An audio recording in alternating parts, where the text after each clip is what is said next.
Nous sommes sur la chaîne Perdition idéologique aujourd'hui. Elle complète la revue homonyme en ligne et la revue et la chaîne proposent des analyses des idéologies contemporaines, en règle générale des idéologies que j'appelle crapuleuses. Le format de la chaîne permet de donner la parole aux experts qu'on invite pour comprendre le fonctionnement des idéologies diverses. Alors, il est vrai qu'on parle souvent du fait que les armes pour déjouer les idéologies, c'est le langage et la parole, qui sont effectivement efficaces et qui peuvent engendrer une réponse assez efficace à tout ce que ces idéologies permettent de véhiculer. Mais il se trouve que certaines idéologies destructrices sont suivies d'actions violentes et meurtrières. Et dans certains cas, la parole ou le langage ne suffisent pas pour les déjouer. Alors, on peut se défendre d'une autre manière. Par exemple, le corps et l'esprit sont aussi une réponse efficace. Aujourd'hui, j'ai un immense plaisir de vous présenter Richard Deueb, l'héritier du créateur de l'art de défense israélien, appelé Krav Maga. Krav, ça veut dire combat, Maga, ça veut dire toucher, combat rapproché. Et cet art, ou cette science, ou cette idéologie, Richard nous dira ce que c'est, est née comme réponse à la plus longue et à la plus meurtrière des haines que l'humanité a connues. C'est la haine des Juifs. Bonjour Richard. Bonjour. Tous ceux qui connaissent la Bible, notamment l'Ancien Testament, se souviennent de Josué, l'héritier de Moïse, qui lui a succédé dans la tâche difficile de la défense du peuple juif. On peut dire que Richard Deueb a succédé tel Josué au fondateur du Krav Maga, Imrich ou Imri Lichtenfeld, dit Imri Orsade en hébreu. Richard, vous avez fondé la fédération du Krav Maga en France. Vous avez entraîné des générations entières d'enseignants. Vous êtes né à Jérusalem. Vous vous intéressez au sport de combat très tôt, à l'âge de 16 ans. Vous êtes un sportif accompli et vous faites l'armée israélienne. À l'armée, vous découvrez le Krav Maga et après votre service dans une unité d'élite du Tzahal, Tzahal ça veut dire Tzva Hagana l'Israël, l'armée de défense d'Israël, vous devenez l'élève d'Imi Lichtenfeld, son élève préféré, son héritier spirituel, et nous allons en parler. Donc ma première question pour vous. Avant la naissance du Krav Maga, les Juifs, à part quelques rares exceptions, n'étaient pas très combatifs après leur dispersion. Et cela surtout à cause de leurs conditions de vie. Dans le monde arabe musulman, les Juifs n'avaient pas le droit de répondre aux insultes des musulmans parce qu'ils risquaient leur vie. Dans le monde ashkénaze, si on parle de l'Europe de l'Est, il en était de même, ils étaient confinés dans les ghettos et toute réponse musclée pouvait entraîner leur mort. Les premières tentatives officielles qu'on connaît de l'autodéfense apparaissent à Odessa, en Russie, au début du siècle, surtout après ou pendant les premiers pogroms que le XXe siècle a connus. C'est le pogrom d'Odessa, où l'un des pères fondateurs d'Israël, Zev Jabotinsky, essaie de fonder les groupes d'autodéfense. Alors, ça, c'est le début. Ensuite, cet art qu'on appelle Krav Maga, il est né aussi en Europe de l'Est, notamment à Bratislava. Alors, aussi pour les mêmes raisons, c'est-à-dire que Emil Lichtenfeld voulait défendre les Juifs, il voulait se défendre, il voulait défendre les Juifs des pogromistes. Alors, la parole est à vous, Richard. Racontez-nous pourquoi Emil Lichtenfeld décide non seulement de se défendre lui-même, mais de créer tout un système de défense qui devient après tout un art. Alors, déjà, moi, je pense que si les Juifs, dans l'histoire, dans leur histoire, avaient eu l'habitude, de part et d'autre, enfin, du côté ashkénaze et du côté séfarade, de courber les chines, c'était un mode d'adaptation. C'est-à-dire qu'il fallait il fallait survivre et c'était le meilleur moyen qu'ils avaient de survivre à ça. Ceci dit, c'est pas pour autant que c'est dans les gènes des Juifs de courber les chines. C'était une méthode de survie. Et ici et là, il devait y avoir des individualités, des gens qui étaient sportifs, qui voulaient pas se laisser faire et qui certainement se rebiffaient, mais en règle générale, ça n'était pas le cas. Donc voilà, et je suppose que les gens comme Imi, donc son surnom, hein, celui que tout le monde connaît en fait, ceux qui ont connu Imi, lui, ben, il faisait partie de ces gens-là. C'est-à-dire que c'est quelqu'un qui était sportif, qui était très sensible à l'injustice Et donc, et donc voilà. Puis, en fait, ça lui venait de son père. Euh, Parce que son père lui-même était un sportif, c'était un Hercule de foire. Je pense que sa vie aussi aurait été intéressante à raconter, puisque à la fin, bah, il est devenu policier, donc dans la police de Bratislava. Il s'intéressait à la self-défense, la boxe, etc. Et donc, Imi a grandi dans cet environnement. Voilà, donc lui, Imi, qui était sportif, qui était talentueux et qui en plus était très sensible à l'injustice, il n'a pas pu laisser faire les choses de cette manière. Et c'est comme ça que ça a démarré. Et alors, donc, pourquoi, racontez-nous le contexte. Parce que vous avez écrit un livre sur IMI. On va en parler un peu plus loin. Et vous y mentionnez la montée du fascisme en Tchécoslovaquie, ancienne Tchécoslovaquie, évidemment.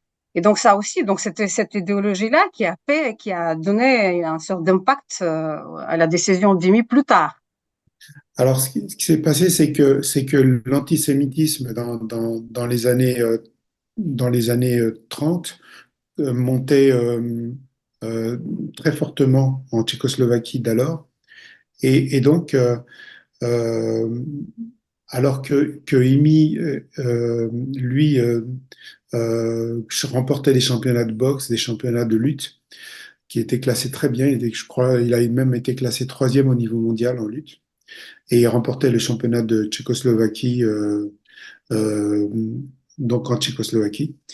Et lui, à un moment donné, lui qui donnait des cours, qui s'intéressait à la self-défense parce que son père l'avait intéressé à ça, il a très vite compris que, qu'il y avait une différence entre les sports de combat et la self-défense. Donc les sports de combat pouvaient aider à la self-défense, mais elles pouvaient aussi gêner la self-défense. C'est-à-dire quelqu'un qui réagit comme un boxeur avec les règles du boxeur, il est conditionné pour combattre de cette manière, ben, en fait, il a une espèce de fermeture. C'est-à-dire, d'une part, ça l'aide parce qu'il a des bons enchaînements en points, et d'autre part, ça le gêne parce que il pensera pas à se défendre contre un coup de pied au partie génitale, par exemple, ou contre une morsure. Et donc ben, lui, très tôt, d'ailleurs, quand il a été justement en Palestine avec un organisme juif faire un concours de lutte, il s'est blessé accidentellement euh, avec un coup qui n'était pas intentionnel, mais qui était interdit en lutte. Ça lui a cassé des côtes et il s'est rendu compte que là, de cette manière, ben, il pouvait plus combattre. Et donc, il fallait absolument qu'il y pense en cas d'agression où rien ne serait interdit. Voilà, et c'est comme ça que ça a démarré. Donc, il s'est dit, voilà, la self-défense, c'est important parce qu'il faut savoir se défendre contre tout ce qui pourrait survenir. Et en même temps, il y avait la montée du fascisme qui arrivait, qui arrivait très vite, très puissamment. Il fallait absolument faire quelque chose. Et donc, il a organisé un groupe de jeunes sportifs. Il y avait des juifs, mais il y avait aussi des gens qui ne l'étaient pas et qui étaient soucieux, eux, de garder leur pays libre et en dehors de ce totalitarisme qui était très nuisible pour leur pays et aussi pour les gens qui n'étaient pas juifs. Alors oui, on assiste aujourd'hui, et surtout après le 7 octobre en France, à une déferlante antisémite que la France n'a pas connue, on peut dire, depuis la Deuxième Guerre mondiale. Ça serait pas faux. Et ce n'est pas que des paroles. Ce sont aussi des agressions physiques. Je parle pas des meurtres, je parle des agressions physiques des Juifs. La dernière, c'était un vieil homme qui sortait de la synagogue. Il a été agressé avec les cris sale sioniste, etc. Alors, vous êtes né en Israël et vous avez vécu en France. C'était une bonne époque, je veux dire. Et puis, vous retournez en Israël vers 16 ans, c'est ça? En fait, vous n'avez pas vraiment souffert de l'antisémitisme là-bas, évidemment pas. Bon, alors, et vous avez été élève d'Emily Lichtenfeld qui en a souffert beaucoup, et vous le restituez très bien dans le livre. Est-ce qu'il a abordé avec vous les aspects idéologiques qui ont fait qu'il est arrivé en Palestine mandataire de l'époque, qu'il a assisté à l'établissement de l'État d'Israël et qu'il a pensé nécessaire de préparer les soldats, enfin, préparer les gens à l'autodéfense. Alors, moi, j'ai pas souffert de l'antisémitisme, mais qu'il y avait quand même des allusions quand j'étais à Paris, puisque j'ai grandi. Bon, je suis né là-bas, mais j'ai grandi à Paris. Et donc, j'ai connu des allusions, j'ai connu des petites choses comme ça. Et comme j'étais très mauvais à l'école, j'étais régulièrement dernier de la classe, ma mère a fait l'effort de me faire entrer dans une école privée. Et là, à un moment donné, puis bon, c'était pas meilleur hein, dans une école privée. Et là, donc j'ai vu quelqu'un qui était en face de moi, qui à un moment donné m'a traité de sale juif dans l'école privée. J'ai pris une chaise et je lui ai cassé sur la tête. Et là, j'ai été renvoyé de l'école privée. Mais j'étais assez content. Hein. J'étais content d'être envoyé, j'étais content de. Il n'a pas eu trop mal. Hein. C'est une vieille chaise qui s'est cassée facilement. Et puis, donc, voilà, il y a eu ces faits-là. Ça m'a pas, moi, tellement marqué parce que globalement, l'ambiance n'était pas trop malsaine dans ma jeunesse à Paris. Euh, donc, lui, Imi, effectivement, il a souffert de l'antisémitisme, comme tous ses contemporains dans son pays et ailleurs. Euh, et quand il a commencé, donc, il a continué en fait en Israël ce qu'il avait commencé à Bratislava. C'est-à-dire, il avait commencé à réfléchir à une méthode de self-défense et il s'est dit, bah, il va falloir que chacun apprenne à se défendre. Et quand il est arrivé en Israël, bah, en Israël, il y a eu ce qui s'est passé, c'est-à-dire que d'abord, il a combattu contre les Anglais, ensuite, il a combattu avec les Anglais euh, plus tard. Et là-bas, bah, il fallait savoir se défendre et les situations de combat au corps à corps étaient plus probables qu'aujourd'hui. Donc maintenant, je pense pas que ce soit vraiment une idéologie. C'est-à-dire il y a on était dans un pays où il fallait apprendre à se défendre, bah, c'est une question de survie, donc on apprenait à se défendre. Maintenant, est-ce que vraiment c'est une idéologie ou simplement, voilà, les choses font que on, doit s'adapter? Oui, en fait, quand vous avez créé l'école française du Krav Maga, la fédération entière, est-ce que quand vous l'avez créée, vous avez raconté à vos élèves d'où ça vient? Quelles sont les idées essentielles du Krav? Alors ça m'est arrivé dans les, parce que en fait c'est une fédération européenne, c'est-à-dire qu'on a eu, la France a été et c'est jusqu'à aujourd'hui l'endroit où il y a le plus de monde, mais il y a eu d'autres 12 ou 13 autres pays qui pratiquent, qui se sont affiliés à notre fédération en Europe et même des gens du Mexique et des gens d'ailleurs. Moi, j'ai quelqu'un en Chine aussi euh, là. Et donc, euh, lorsqu'on se réunissait dans nos stages d'été, bah, on avait un moment, un jour de congé pour se reposer un petit peu des 3 jours précédents avant de reprendre le lendemain. Et là, on avait des réunions et oui, je discutais un petit peu de tout ça avec eux, de l'histoire, de ce qui s'était passé, de ce qui s'est passé avec Kimi, etc. C'est d'ailleurs la raison aussi de ce livre hein, que j'ai écrit. Je voulais un petit peu montrer, surtout aussi qui était Imi et comment cet homme qui était un guerrier était aussi finalement un humaniste. Humaniste. Bon, les nazis aussi étaient humanistes, hein, des humanistes évolutionnistes, mais c'était un humaniste bienveillant. Donc il met l'homme au cœur du monde de façon bienveillante. Et c'est un paradoxe qui me semble, euh, moi que j'ai trouvé magnifique chez lui. Ça a été un exemple pour moi toute sa vie, toute la vie dans laquelle il était, où je l'ai connu. Voilà, voilà, ça c'est quelque chose, c'est-à-dire que si on apprend à se défendre, c'est très bien, mais ça peut pas aller sans qu'il y ait, il y ait une projection de bienveillance en même temps, parce que sinon, bah, c'est simplement de l'agressivité et c'est pas intéressant, on se bat pas tous les jours non plus. Vous avez appelé votre livre Le combat d'un homme de paix. C'est vraiment un titre excellent. Et pour inciter ceux qui nous écoutent à aller le lire, il y a un épisode dans ce livre où vous parlez du combat que Imri, enfin, le personnage de votre livre, avait avec un soldat, son adversaire, et qu'il a tué. Enfin, et assisté à l'agonie. Alors, au lieu de l'achever, il faisait froid et prendre son manteau et s'enfuir. En fait, il a senti de l'empathie pour cette personne qui était un soldat et il l'a accompagné dans sa dernière agonie. Il y a un moment de cette humanité qui surgit des situations strictement adverses où finalement il s'agit de tuer l'adversaire. Et ben effectivement, vous mettez en scène un personnage qui l'aide, qui l'accompagne dans la mort de manière bienveillante. Donc ça, c'est assez paradoxal quand on y pense. Et justement, vous parlez du Krav et vous, et Imi, comme d'un art de self-défense. Alors, vous savez, il y a une expression populaire qui dit que la meilleure défense, c'est une attaque. Euh, Est-ce que il faut toujours attendre d'être agressé physiquement, surtout dans les situations où vous êtes appelé sale juif ou je ne sais pas quoi, sale autre chose, avant de réagir? Alors, moi, par exemple, bon, j'étais très jeune à ce moment-là, hein, je devais avoir 15 ans quand ça m'est arrivé. J'aurais pas dû le faire.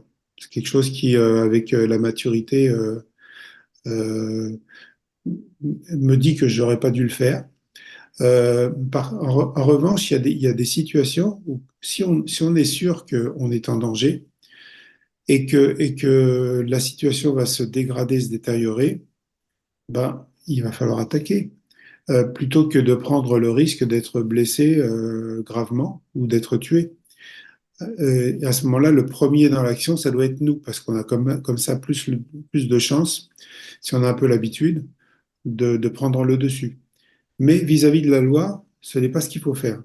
Et d'ailleurs, les policiers sont assez embêtés avec ça parce qu'ils ont pas d'autre choix que d'attendre d'être attaqués. Et après, même comme ça, c'est des procédures sans fin. Et c'est difficile d'équilibrer tout ça parce que le, le- la justice dans tout ça voudrait que ce soit eux les premiers si vraiment ils sont menacés. Mais il peut y avoir des débordements du côté des policiers. Alors, aussi, c'est certainement déjà arrivé parce que les hommes ne sont pas infaillibles. Et puis,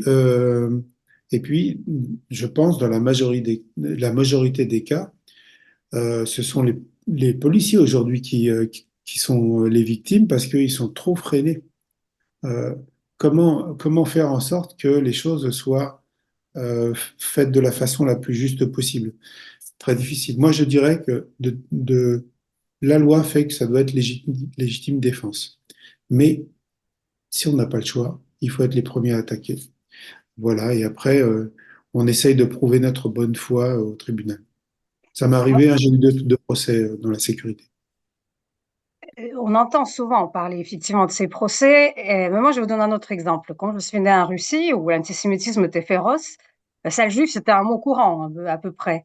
Et donc il y avait des milieux différents. Dans le mien, les hommes étaient très sportifs, tout le monde faisait du combat et on considérait que si on vous disait sale juif, il fallait répondre. Et pas répondre par la parole, mais répondre par une action. Je précise, c'était en Russie, nous ne sommes pas en France, la loi est très différente.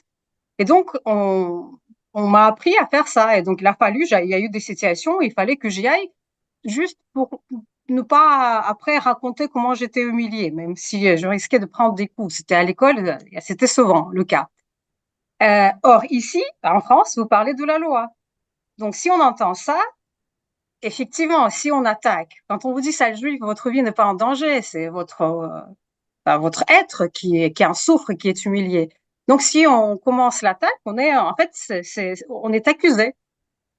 S'il s'agit juste d'une insulte, il n'y a pas besoin de réagir. Je parle d'un danger. Voilà, moi, bon, je travaillais dans la sécurité pendant longtemps, pendant 14 ans. Et si j'avais dû réagir à chaque fois que j'étais insulté, je me serais battu tous les jours, hein. Donc, non, non, il faut pas. Enfin, c'est mon avis, hein, moi, je vous donne que mon avis. Euh, il faut pas réagir à ce moment-là. Il faut réagir quand vraiment on est en danger. C'est pareil, les policiers, ils réagissent pas quand ils sont insultés. Sinon, ça serait la porte ouverte à toutes les. voilà, toutes les violences. Provocation. Oui, bien sûr. Alors, est-ce que le caractère joue un rôle? Vous parlez beaucoup dans votre livre du caractère d'Imi et vous insistez sur son équilibre mental et psychique.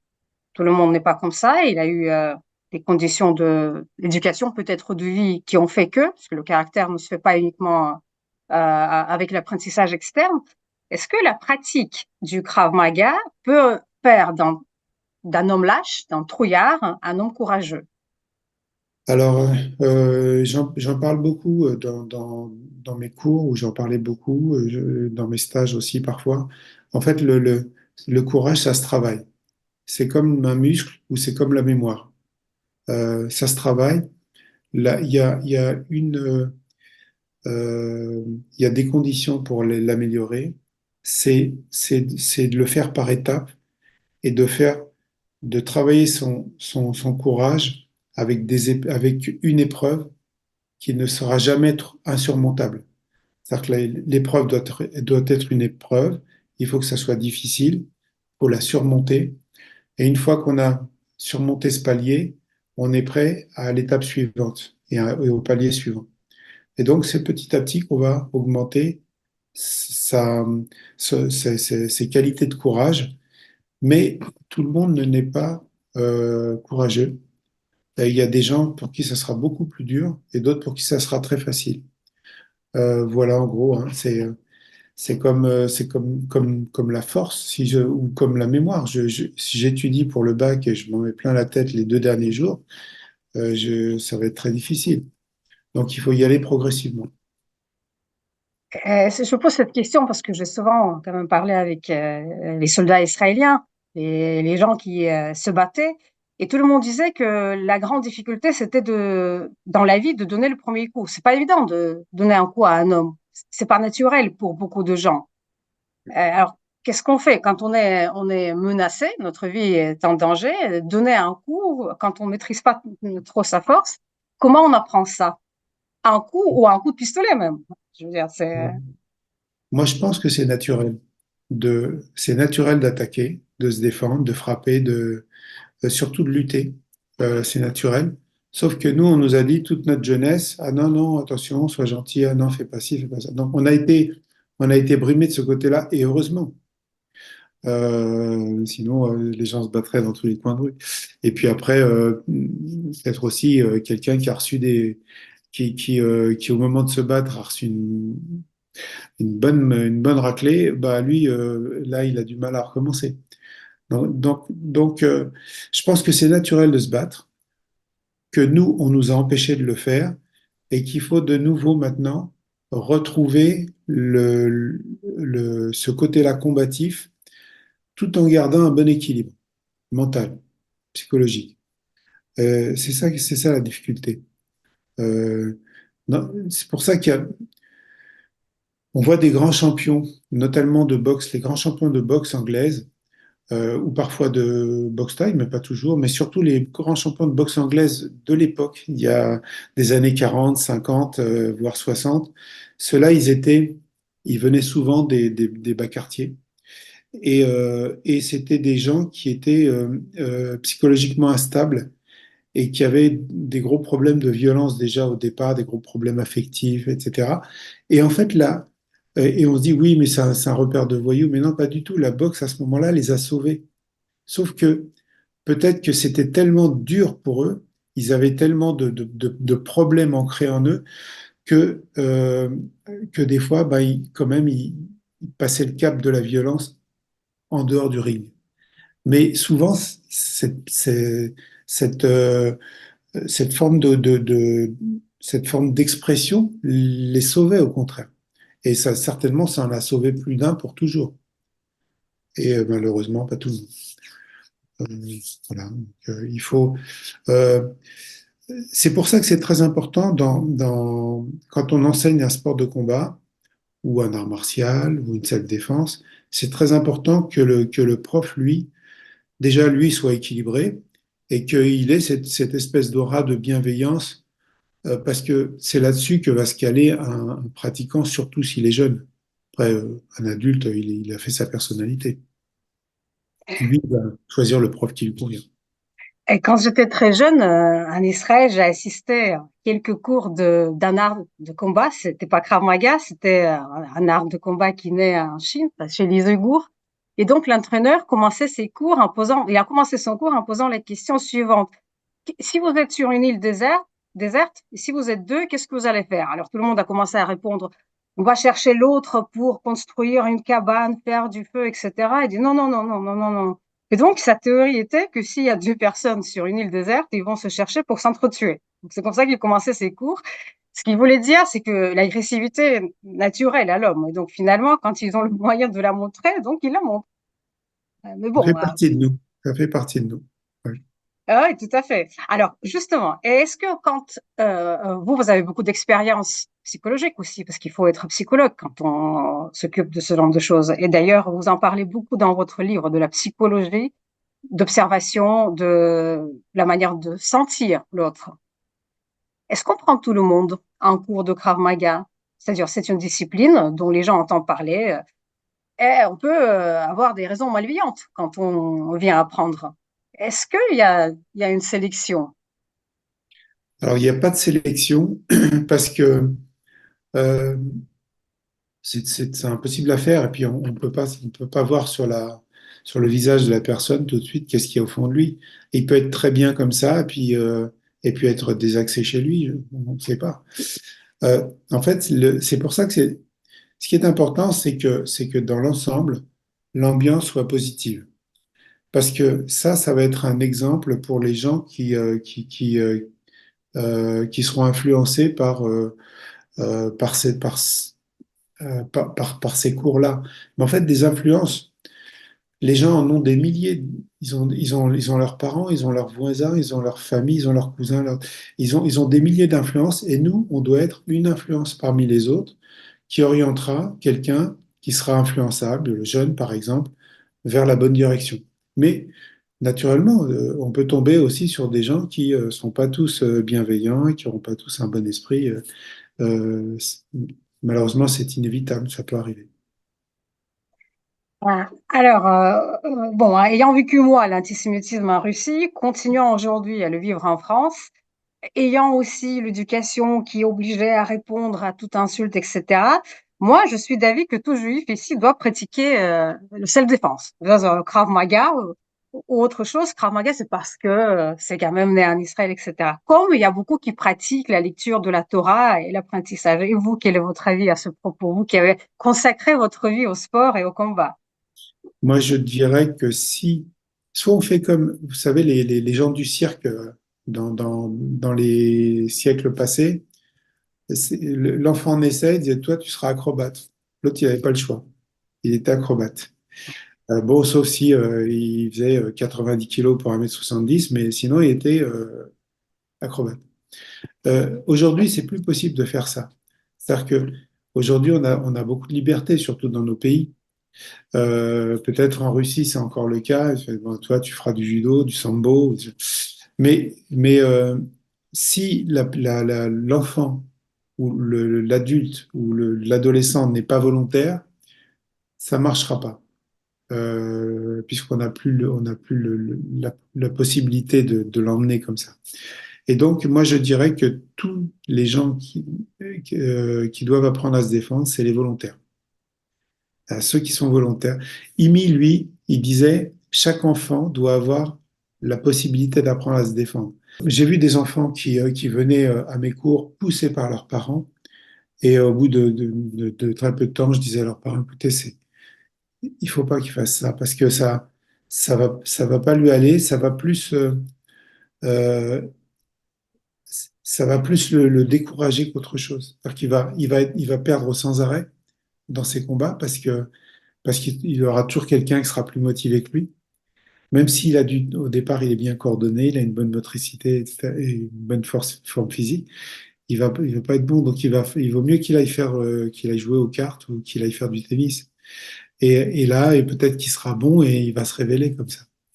Vous voyez, ou alors, encore une fois, on fait comme avant et on dit voilà, tu fais comme ça. Et lui, comme il est dans un système, si on fait comme avant, si on faisait comme avant et que tout le monde était dans le même système Ben, on saurait que c'est la dynamique du pays d'emmener les gens vers les sports de combat. Et donc, lui, ben, il est formaté comme ça.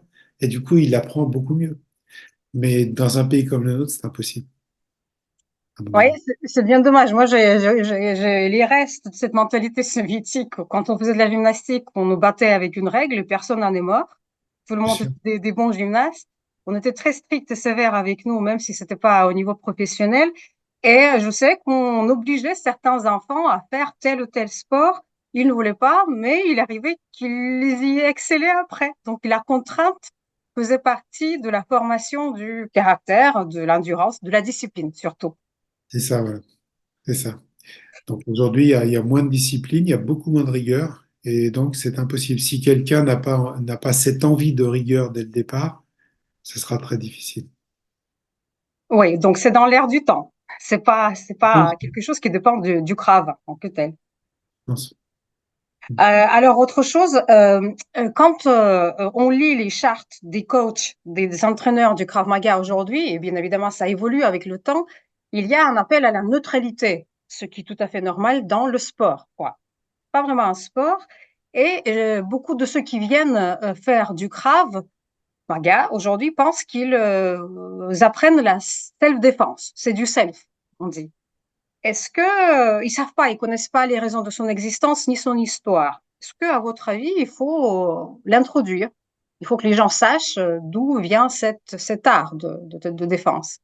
Moi, je pense que oui. Je pense qu'il faut apprendre l'histoire de la discipline qu'on pratique. Si on pratique le wushu, il faut apprendre d'où ça vient. Si on pratique le sambo, j'en parlais tout à l'heure, il faut en connaître un minimum. Et le Krav Maga, puisque c'est la discipline que je connais le mieux, c'est important parce que justement, aujourd'hui, le racisme a explosé. Et donc, quand on apprend le Krav Maga, qu'on apprend l'histoire, si on apprend vraiment l'histoire d'Israël, l'histoire des Arabes qui vivaient en Israël, et qu'on apprend, qu'on voit un petit peu le dessous de ces cartes, on peut pas être raciste, à mon avis. On peut pas détester les Juifs. On peut pas non plus détester les Arabes. C'est l'ignorance qui amène les gens à cet antisémitisme. Et à partir du moment où on remet les choses dans leur contexte et qu'on apprend pourquoi il y a eu tous ces problèmes entre les Juifs et les Arabes, moi, je vois pas comment est-ce on peut haïr ou les Juifs ou les Arabes.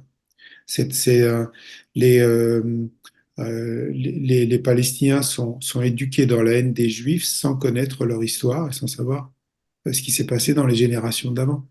Donc, voilà une raison très importante pour laquelle ça serait bien de, de parler de l'histoire du Krav Maga, notamment. D'ailleurs, c'est une des raisons pour lesquelles j'ai écrit ce roman. Ceci dit, je ne l'ai pas écrit seul, hein. J'ai un co-auteur, il faut que je le rappelle. Il est venu avec des dates historiques, des très bonnes idées. Il est venu avec un résumé très bien fait. Il m'a dit, je sais que tu aimes bien écrire, donc si tu veux m'écrire ça. Voilà, donc je suis pas tout seul dans l'affaire. Oui, je dois préciser que dans ce livre, vous donnez beaucoup de détails historiques, beaucoup de personnages que Amy a fréquentés. Et donc, effectivement, je crois que la lecture de ce livre, pour ceux qui n'aiment pas les livres d'histoire, peut aussi montrer le chemin vers la connaissance. C'est Voilà. ça son grand mérite. C'est la seule, à mon avis, c'est la seule manière de dénouer tout ça. On ne pourra pas le faire ni par des menaces, ni par des attaques. Nous, on va pas tuer tous les Arabes. Et les Arabes, ils vont jamais réussir à tuer les Juifs puisque ça marche pas. Donc il va falloir qu'on trouve le moyen de s'entendre. Et à mon avis, le seul moyen de s'entendre, c'est l'éducation et la connaissance de ce qui s'est passé autrefois. Voilà. Merci beaucoup. Une question un peu technique. Tous les sportifs plus ou moins sincères savent que quand on pratique une activité physique, pour l'instant, je parle en général, il faut quelques bonnes années pour se sentir dans cette discipline, pour l'incorporer. Je dirais trois à quatre de mon expérience, mais peut-être que je suis très lente. Pour Krav, pour le combat, où j'ai assisté, enfin, j'ai vu les générations d'hommes comme ça de ma famille apprendre les arts martiaux et il fallait 7 ans à peu près. C'était le chiffre pour qu'ils commencent à être bons, pour qu'on voit ce qu'ils font, etc. Alors, qu'est-ce que vous en dites? Parce que souvent, on voit les gens qui disent, je vais vous faire une conférence sur Krav Maga, je vais montrer ci et ça, et vous allez comprendre comment ça marche. Or, c'est un processus très lent et tous ceux qui pratiquent un peu les activités physiques le savent. Qu'est-ce que vous dites à propos du Krav? Alors, puisque c'est une seule défense, on peut apprendre des mouvements et des techniques qui vont, par exemple, apprendre à parer une claque ou apprendre à quelqu'un vient pour vous étrangler, hop, vous lui mettez un doigt dans la gorge. Ou si vraiment le danger est très grand, ça peut aller dans les yeux. Et ça, c'est des gestes qui sont très simples, qui peuvent être appris très, très rapidement.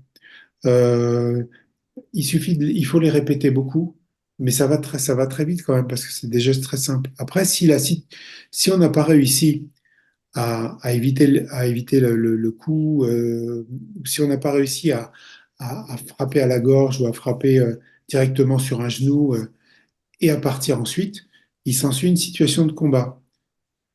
Si la situation devient une situation de combat, là, il vaut mieux avoir appris pendant un certain temps, sinon ça va pas marcher.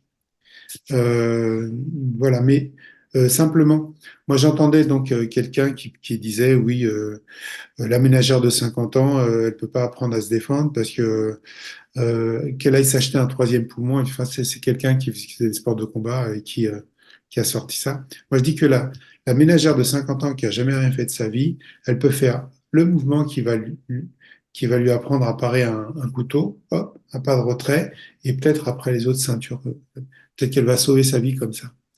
Et même si ça sera jamais une athlète de haut niveau. Maintenant, l'idéal serait que la personne se prenne au jeu et qu'elle approfondisse, et après, ben, c'est jamais fini. Et puis, euh, et puis c'est jamais fini. Puis en même temps, ça doit rendre humble parce que on devient bon, on commence à comprendre, etc. Puis après, on vieillit. Et puis après, ben, ça devient moins bien parce qu'on vieillit. Donc, c'est pas mal parce que ça nous fait garder toujours les pieds sur terre. Ça nous fait comprendre, prendre conscience de nos limites, mais aussi de nos pouvoirs. Dans votre livre, il y a aussi un épisode où Imi, étant jeune, encore à Bratislava, il passe dans la rue, il voit comment les nazis agressent un vieux juif et qui, en fait, ne sait pas se défendre, il lève la main. Enfin, vous décrivez dans votre livre aussi la manière de le faire, ce qui est absolument génial. Je fais une parenthèse, c'est comment manuel verbal des exercices à faire. Et donc, il ne le défend pas, il s'en voudra toute sa vie, mais il prend ce geste de cet homme, ce vieil homme qui se défend, et il l'incorpore dans l'autodéfense. C'est ce que vous venez de montrer, et c'est ce qu'on lit dans votre livre. Donc, c'est vraiment très intéressant. Et alors, justement, euh, vous avez pratiqué, vous, de nombreux arts martiaux. La boxe française, la boxe thaï, la boxe américaine. Je crois que vous êtes ceinture noire aussi. Le jiu-jitsu, vous êtes ceinture noire aussi de jiu-jitsu. Est-ce que vous avez ajouté tous ces éléments, enfin, certains éléments de ces arts dans le Krav? Euh, et si oui, quel était votre principe? Est-ce que c'est la simplicité? Est-ce que c'est l'efficacité du mouvement? Est-ce que ce sont vos propres prédispositions? Parce que c'est vous qui êtes le créateur, en fait, ici. Qu'est-ce qui vous plaît à vous? Qu'est-ce que vous avez apporté au Krav de vos nombreuses compétences? Euh, Dans les années 70, donc quand j'ai appris le Krav Maga en Israël, il y avait tous les principes. Et surtout, j'ai eu la chance immense de croiser, enfin de rencontrer presque quotidiennement pendant des années Imi Lertenfeld. Et donc et donc lui, il m'a détaillé ses principes. Euh, C'était lumineux. Mais lorsque on travaillait le Krav Maga, c'était encore, même si ça avait déjà été fait depuis un moment, c'était encore, pour moi, je considère que c'était une ébauche. Euh, parce que, parce qu'il y avait les principes, mais il n'y avait pas encore complètement bien la pratique. Et quand je suis revenu en France en 1980, la France est un pays d'arts martiaux et de sports de combat. Et là, j'ai pu pratiquer le full contact et le boxe américain, contact, kickboxing, etc. J'ai fait des championnats en compétition. Et donc là, je me suis rendu compte il fallait ajouter des choses euh, pour compléter le Krav Maga, c'est-à-dire que les enchaînements, les saisies, les amener au sol, etc. Ça, il fallait absolument compléter ça, mais il fallait aussi impérativement garder ces principes qui n'existaient nulle part ailleurs. Et par exemple, un boxeur, il travaille avec les gants, et sans les gants, bah, il est perdu, sans les gants de boxe. Un boxeur thaï, il est très complet, c'est très très ouvert la boxe thaï, ils ont des projections magnifiques également, coup de coude, coup de genou, etc. Mais sitôt qu'on leur donne un coup de tête, sitôt qu'on leur donne un coup de pied dans les parties génitales, ils ne savent pas quoi faire. Un karatéka Shotokan, il ne sait pas quoi faire quand on frappe dans ses jambes. Donc il fallait complètement ouvrir ça et en même temps garder à l'esprit qu'une bagarre c'est complètement ouvert et que si quelqu'un vient avec des super enchaînements et qu'on lui met deux doigts dans les yeux, ben, il va souffrir alors qu'il a un bagage très important. Voilà, puis, puis tout ce qui est défense contre couteau, bâton, etc., ça n'existe nulle part ailleurs. Un jour, j'ai rencontré quelqu'un qui a pratiqué Krav Maga pendant 4 ans et il a abandonné le Krav pour faire du MMA parce qu'il m'a dit que le Krav, c'était trop dangereux. Il a assisté à une bagarre où il a mis les doigts dans les yeux de son partenaire. Il a eu très peur pour des raisons que vous avez décrites, d'être arrêté, d'être accusé de violence, etc. Et donc, il a dit que c'était trop parce que c'était trop cruel. Qu'est-ce que vous en dites? Oh non, je pense pas. C'est pas le Krav Maga. Bah, ce que disait souvent Amy, c'est que le Krav Maga est paranoïaque, mais pas trop cruel. Bah, s'il trouve que c'est trop cruel, il donne une gauche au lieu de mettre ses doigts dans les yeux. Il peut très bien départager ça. Après, le MMA, c'est la méthode de combat qui est en vogue en ce moment et qui est très complète aussi. Ça reste un sport. C'est-à-dire que, heureusement, par exemple, quelqu'un qui a un genou au sol, une main au sol, on ne peut pas lui frapper dans la tête, heureusement. Mais en Krav Maga, on peut. Mais on le fait que si on est obligé. On ne peut pas donner un coup de coude dans les vertèbres cervicales ou même dans les vertèbres lombaires. On peut pas, il y a beaucoup de choses qu'on ne peut pas faire. Et heureusement. Et ça reste quand même assez violent et il y a des blessés. Une autre question, c'est une question de chapelle, on peut dire. Alors souvent, vous savez, il y a cette attitude parmi les pratiquants des arts martiaux anciens qui disent, oh, Krav Maga, ce n'est ni Aikido, ni Taekwondo, ni Jiu-Jitsu. J'ai entendu ça. C'est nouveau. Alors ces arts martiaux anciens étaient inventés à l'époque où il n'y avait pas d'armes, alors que d'armes, je veux dire, de feu. Et Krav Maga aussi permet de se défendre, pas attraper les balles évidemment, mais contre les menaces avec les armes à feu. Donc c'est une création nouvelle. Euh, et alors, souvent, dans les arts, dans ces milieux-là, on dit, oh, ce qui est nouveau, c'est pas bon. C'est d'ailleurs une attitude toujours très conservatrice. Est-ce que vous répondez à cela? Alors moi, je pense qu'aujourd'hui, le Krav Maga, il a une très large place dans le domaine des sports de combat et arts martiaux. Parce que, en fait, en hébreu, le Krav Maga, ça a toujours été, moi j'ai toujours entendu en Israël, Omanut Lechima, art martial. Donc, et pourquoi c'est un art martial? Qu'est-ce que c'est un art martial? C'est art martial, si on voit dans le dictionnaire, c'est l'accomplissement de la personne à travers la pratique d'un art guerrier. Ben voilà, c'est exactement. À partir du moment où la personne s'implique dans... Ça, en fait, c'est le degré d'implication de la personne qui va en faire une self-défense, un sport de combat, s'il fait un petit peu de combat avec ses partenaires, ou s'il s'implique vraiment beaucoup, qui devient éventuellement prof, qui y pense beaucoup, etc., ce sera un art martial. Et donc, Aujourd'hui, parmi les arts martiaux, le Krav Maga s'est taillé une très grande place, au même titre que d'autres arts martiaux comme le Kung Fu, le karaté, etc. D'ailleurs, je dois revenir sur le fait que c'est un art martial nouveau. C'est pas nouveau, c'est dans les années 40 que ça a été créé, 1940. L'aïkido, c'est 1920, et certaines méthodes de Kung Fu, c'est 1940-1950. Donc, vous voyez que tout n'est pas si ancien que ça. La forme moderne de judo, c'est début du siècle, donc c'est quoi, 40 ans plus tôt? Début du siècle ou enfin, toute fin du 19e siècle. Euh, donc voilà, après les arts martiaux, les luttes, etc. La lutte, c'est millénaire. D'ailleurs, le judo s'est beaucoup inspiré de la lutte qui date il y a plus de 2000 ans. D'ailleurs, dans chaque pays, il y a, même les Suisses, ils ont leur lutte. Les Africains, les Sénégalais, ils ont leur lutte. Dans le monde entier, il y a des arts martiaux, des sports de combat qui ont été développés. Oui, tout à fait. Vous avez mentionné le sambo, c'est la défense sans armes. Enfin, c'est la traduction du russe. Effectivement, chacun a ses pratiques. Question de femme, cette fois-ci.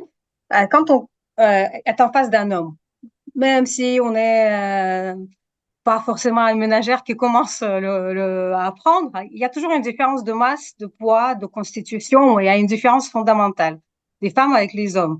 Et donc, a priori, tout homme est plus fort qu'une femme. Je ne parle pas des cas où bon, on tombe sur un grand galet. Alors, les os sont plus solides parce que, par exemple, quand on prend les coups, bah, les os des femmes sont moins solides. La masse est moins importante. Est-ce qu'il y a une technique spéciale pour femmes ou pas? S'il y avait une technique spéciale pour femmes qui marchait très bien, les hommes s'en seraient emparés. Ben, on vous l'aurait piqué parce que ça nous intéresse d'avoir aussi des choses qui marchent bien. Donc, moi, je pense que si vous voulez, bien entendu, ça ne doit pas décourager. D'ailleurs, ça ne décourage pas les femmes de pratiquer le Krav Maga, entre autres, et les sports de combat en général. Mais il faut accepter le fait que, justement, il y a il y a des différences et les hommes ont plus d'atouts parce qu'ils ont une plus grande puissance musculaire, une plus grande force physique. Vous avez d'autres forces que nous, on n'a pas, mais de ce côté-là, non. Donc, on pourrait dire que compensé par le timing, compensé par par peut-être la vitesse, les bons enchaînements, la bonne vision du combat, mais il n'empêche que un homme peut aussi avoir ça. Donc voilà, bah, ça doit pas décourager les femmes. D'ailleurs, aujourd'hui, moi, au départ, quand j'ai vu des femmes faire de la boxe, j'avais pas l'habitude, ça me gênait, ça me dérangeait. Je voyais deux femmes se taper dessus, ça me plaisait pas. Et après, on s'habitue, et quand on voit deux techniciennes travailler très très bien, bah, c'est même un régal de voir ça. Et en MMA, c'est pareil. Aujourd'hui, les femmes qui sont arrivées plus tard dans le MMA, certaines combattent avec un niveau technique extraordinaire. Une petite anecdote. Moi, donc, quand le jiu-jitsu brésilien est arrivé, donc, qui a donné naissance finalement au MMA, puisqu'on a accordé le jiu-jitsu brésilien avec les sports pieds-points, je me suis dit que le Krav Maga ne pouvait pas se passer des bases du sol. Et donc, je suis allé apprendre avec Christian Derval, qui avait introduit le MMA, enfin pas le MMA, le jiu-jitsu brésilien en France. Et ils étaient allés chercher ça au Brésil. Et donc, au tout début, avant de m'apprendre quoi que ce soit, il me dit, voilà, je vais t'emmener dans une salle. Tu vois, une petite fille de 18 ans, dans cette salle avec un tapis, t'essayes de la coincer. Et là, moi, j'étais mal parce que je voyais, elle faisait 48 kilos, à tout casser, et je me voyais pas en train d'essayer de la brutaliser et de la, et fait, t'essayes juste de la coincer. Et je dis, bon, on va y aller. Et la fille, elle dit à Christian, elle dit, et moi, je l'étrangle pas, je lui fais pas de clé. Alors lui, il fait, non, non, non. Et là, je me suis dit, oh, ça va peut-être pas être si facile que ça. Et donc, du coup, effectivement, je suis allé essayer de la coincer. J'ai jamais réussi à la bloquer. Jamais. Elle a toujours été. un serpent. Elle a toujours, elle se faufilait comme un anaconda. C'était fabuleux. Et, euh, et donc, je crois, Cousin, quelque chose comme Cousin, qui est devenue plus tard championne de France, d'Europe. Je crois qu'elle a battu le Brésilien, championne du monde. Enfin, c'est Laurence Cousin, voilà, qui a eu une très très grande carrière en MMA. Donc, vous voyez, il y a quand même cette femme-là, par exemple, une fois qu'on l'a amenée au sol, eh ben, c'est très très difficile de l'attraper et de faire ce qu'on veut. Après, on n'a pas rajouté les coups, hein, parce que c'est interdit en jiu-jitsu brésilien. Mais celle-là, avec une base de coups, bah, c'est comme en MMA, ça devient très difficile à vaincre. Voilà donc pour l'anecdote d'une femme qui peut très bien s'en sortir dans une situation difficile. Et donc, pour vous, Krav Maga, c'est un art, c'est un sport, c'est une idéologie, c'est une science? Mm. Qu'est-ce que vous en Oui. dites? Je pense que c'est un sport, c'est un art à partir du moment où on l'approfondit. Une science, peut-être, parce que c'est quand même un apprentissage en 30 ans, on en fait le tour, mais c'est long. Et puis, c'est jamais fini. Ce qu'il y a de bien, c'est jamais fini. Et il y a des choses qui étaient fixées dans mon esprit pendant longtemps, qui finalement ne le sont plus parfois maintenant, parce que ça dérive sur autre chose, ça repose des questions. C'est, on expérimente, donc c'est scientifique, un peu.